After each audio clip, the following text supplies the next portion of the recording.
Welcome to Burlap Teachers. Enjoy the video. You begin by assessing how deep the rust is because that sets your method.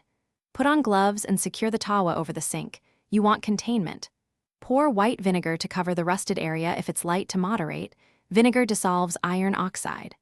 Once soaked for 30-60 minutes, scrub with steel wool or a stiff brush to lift the loosened rust.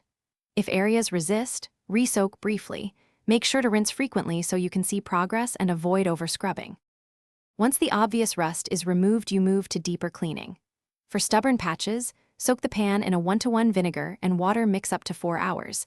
Acid eats rust but will also attack iron if left too long. After soaking, scrub with a coarse pad, then apply a baking soda paste to neutralize residual acid. This stops further corrosion. Rinse thoroughly under hot water, then dry fully with a towel and finish on low heat for a few minutes to evaporate all moisture. You finish by restoring the cooking surface. Apply a thin coat of high smoke point oil, wipe away excess, and bake upside down at 450 degrees for 1 hour to polymerize the oil into a protective layer. Once cooled, repeat 2 more thin coats if needed rather than 1 thick coat.